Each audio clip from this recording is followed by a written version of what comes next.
Akkam jirtu kabajamtoota daawwattootaa fi hordoftoota Oromiyaa Freedom Media dambalii gunguba uummataa nageenya kabajaa bakka jirtanitti sinaa ga'u jedha. Sadaasa 1925 oduu guyyaa irraatiif qindeeffanii kan isin biraan ga'e sa'aatii jalqaba irratti hanga footoo oduun abaa Afrikaa fi pirezidaantii naannoo Oromiyaa wajjin mari'achuuf gaafatanii inni tokko ammas vaayirasii Maarbargiin qabamu ministeerri fayyaa Itoophiyaa ibsee.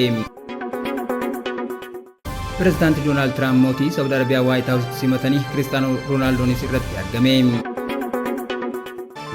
Pirezidaantiin Meeksikoo Shaambu'am yaada jidduu seentummaa waraanaa Tiraamp dhiyeessan kuffisanii.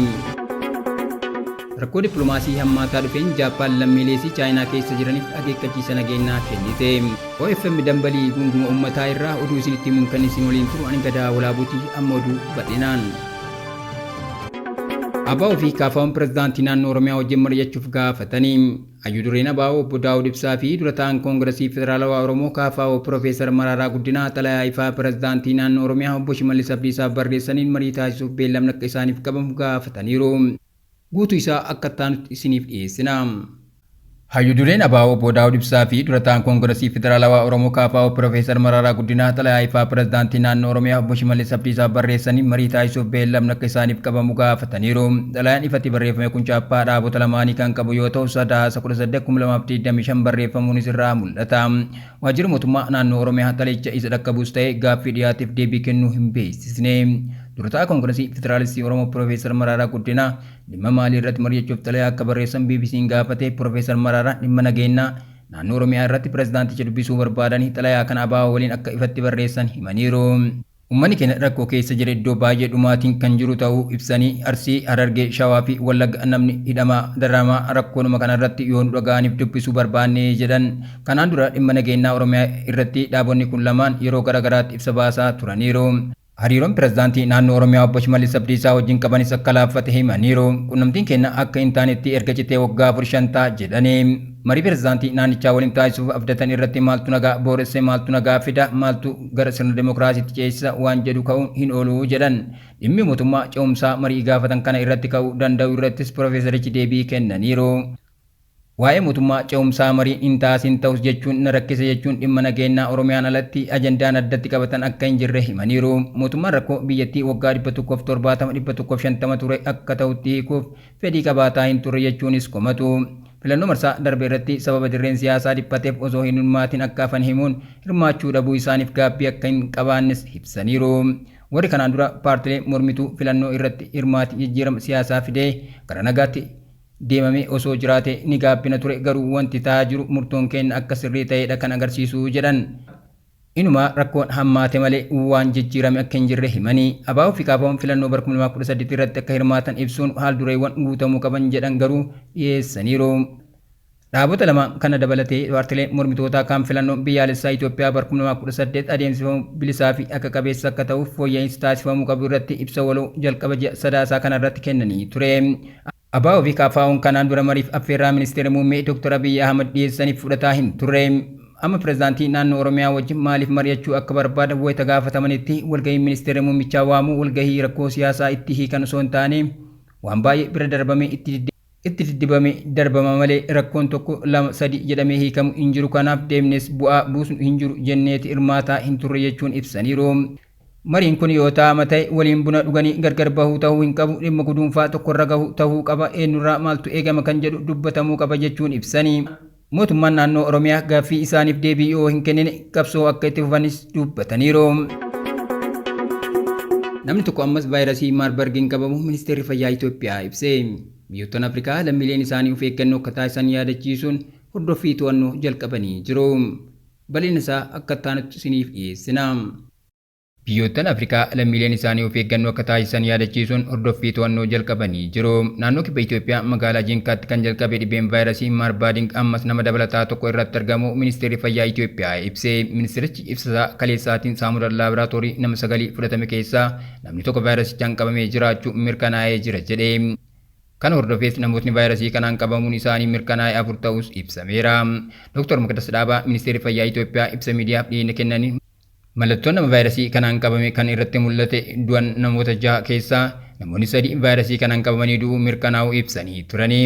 Itoophiyaatti ambasaadarri Yuunaayitid Isteetsi Irviin Masingaa Ameerikaan deeggarsa dhibee kana to'achuuf oolu kennuuf qophii ta'uu ibsaniiru. Ambaasaadar Masingaa kaleessa wayita marii ministeera fayyaa Dr. Magdas Dhaabaa waliin taasisan haala waliigalaa fi to'achuuf hojii taasifamaa jiru irratti waldubbii taasisaniin Dr. Magdas haalawwan dhibee kana to'achuuf taasifaman wayita kana ifoomsanii jiru. Ministeerri fayyaa maxxansa fuula miidiyaa hawaasaa isaa irratti kaa'een mootummaan Ameerikaa tarkaanfii Itoophiyaan dhibicha to'achuuf fudhatte jajeeraa jedhe. Dhibeen vaayirasii Maarbargiin dhufu kun Itoophiyaa keessatti mudachuu hordofee biyyoottan Afrikaa hedduun of eeggannoo cimaa taasisaa akka jiranis gabaafameera. Kanneen keessaa Suudaan Kibbaa karaa ministeera fayyaa ishiitiin ibsa baasteen dhibichi daangaarraa gara biyyatti akka hin seenneef of eeggannoo fi hordoffii jabaa taasisaa jiraachuu eerte. Kanaanis keessumaa aanutii daangaa Itoophiyaarra jiran adda baasuun hordoffiin cimuu ibsiteerti. Gaanaa fi Keeniyaanis hordoffii kana biyyoottan cimsaa jiran ta'uu kan ibsame yoo ta'u, Keeniyaan keessumaa sochii kutaalee bulchiinsa Marsaabitii fi Turkaanaa keessa haala jiru itti dhiyeennaan hordofaa jiraachuu ibsiteerti. Tajaajilli fayyaa Gaanaas hordoffii dhibeen kun osoo hin mudatin dura taasifamuu qabu sa'aatii 24 itti fufee ta'aa akka jiru ibseera. Pireezidaanti Doonaald Tiraamp mootii Saawud Arabiyaa Waayit Haawus simatanii Kiristaanoo Roonaaldoonis irratti argame. Pireezidaantiin Ameerikaa Doonaald Tiraamp Waayit Haawusitti mootii Saawud Arabiyaa Mohammad bin Salmaan agarsiisa waraanaa fi dhukaasa marfiitiin simatanii guutuu isaa akka ta'anitti isiniif dhiyeessina.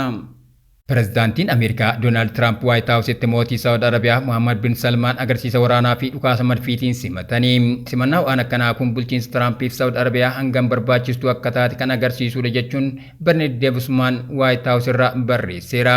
Ameerikaa fi Saawud Arabiyaan waliigaltee ittisaa fi investimentii AI irratti ni mari'atu jedhamee eegama.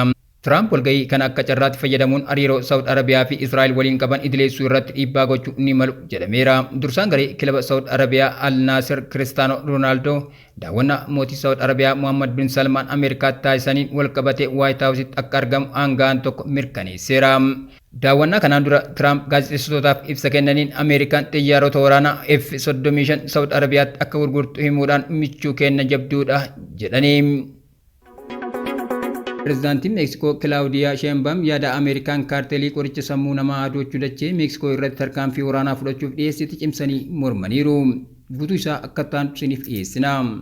Pireezidaantiin Meeksikoo Kilaawudiyoo Sheembaam yaada Ameerikaan kaartel qoricha sammuu namaa hadochuu dachee Meeksikoo irratti tarkaanfii waraanaa fudhachuuf dhiyeessiti cimsanii mormaniiru. Ibsi pireezidaantii kun kan bahe erga pireezidaantiin Ameerikaa Doonaald Tiraamp yakkamtoota Meeksikoo keessa jiran dhabamsiisuuf jidduu seenuun waraana akka deeggaran irra deebi'anii ibsanii booda. Pireezidaanti Sheembaam ibsa gaazexeessitootaaf kennanii jidduu seenuu waraana Ameerikaa abbaa biyyummaa biyya isaanii sarbuu ta'a jechuun ejjennoo qaban irra deebi'anii ibsuun kun gonkumaa fudhatama hin qabu jedhaniiru. Akkasumas Meeksikoon odeeffannoo wal jijjiiruu fi USA waliin tumsuuf qophii ta'uu isii garuu waraanni biyya biraa naannoo isii keessatti akka socho'u akka hin hayyamne dubbatanii. Doonaald Tiraamp kanaan dura daldala qoricha sammuu namaa hadochuu ittisuuf jidduu seenuu waraana Meeksikoo keessatti barbaachisaa yoo ta'e ani hayyamamaadha jedhanii turanii. Pireezidaanti Tiraamp tarkaanfii mootummaan Meeksikoo kaartelii kana irratti fudhate gahaa miti jechuun Ameerikaan tarkaanfii fudhachuuf qophaa'uu isii irra deddeebi'anii ibsaniiru. Haa ta'u malee Pireezidaanti Shiinzoo Abee seenaa biyyoota lamaanii yaadachuun jidduu seenuun waraana Ameerikaa kanaan dura Meeksikoo keessatti goote walakkaan lafa biyyattii akka dhabe hubachiisaniiru.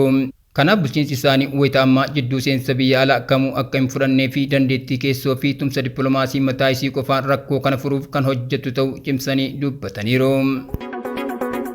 Rakkoo dippiloomaasii hammaataa dhufeen Jaappaan lammiilee isii Chaayinaa keessa jiraniif akeekkachiisa nageenyaa kennite. Mootummaan Jaappaan lammiilee isaa Chaayinaa keessa jiraniif dammaqinaan akka ta'anii fi nageenyi isaaniif xiyyeeffannoo guddaa akka kennan akeekkachiisa ofii isaa kenneera. Dabalata isaa akka ta'anitti isiniif dhiyeessina. Mootummaan Jaappaan lammiilee isaa Chaayinaa keessa jiraniif dammaqinaan akka ta'anii fi nageenya isaaniif xiyyeeffannoo guddaa akka kennan akeekkachiisa ofii isaa kenneera. Akeekkachiisni kun kan kenname wayita dhiyeenya kana biyyoota lamaan jidduutti waldhabdeen siyaasaa fi dippiloomaasii hammaatetti. Ministeerri dhimma alaa Jaappaan keessumaa dhimma Taayiwaan irratti Chaayinaa waliin waldhabdee uumamuu malu tilmaamuun lammiileen isaanii of eeggannoo akka godhan dhaamaniiru.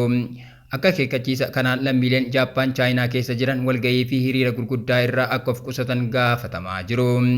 Rakkoo Jaappaaniif Chaayinaa jidduu jirus qaamaan miidiyaa hawaasaa irratti ibsa kennu irraa akka of qusatan cimsee gorfamaa jira. Gorsi kun nageenya lammiilee lameeniitiif kan ta'u yoo ta'u, lammiileen biyya alaa naannoo jiraatanitti of eeggannoo akka godhan dhaamameera. Mootummaan Chaayinaa gama isaatiin lammiilee isaa Jaappaan keessa jiraniif keessattuu barattoonni of eeggannoo wal fakkaatu akka godhan akeekkachiisa kan kenname yoo ta'u kunis sadarkaa wal dhibdee hangam olaanaa akka ta'e kan agarsiisudha. walitti dhufeenyi biyyoota lameenii ciccituun nageenya lammiilee isaaniif yaaddoo uumeera. Kabajamtoota daawwattoota keenya tamsaasa keenya akka namoota hedduu bira ga'uuf peejii keenya follow share gochuun akkasuma YouTube chaanaalii keenya subscribe godhuu hin dagatinaa. Oduun guyyaa kanaaf qaban kanneen turani waan nu daawwattaniif galatoomaa.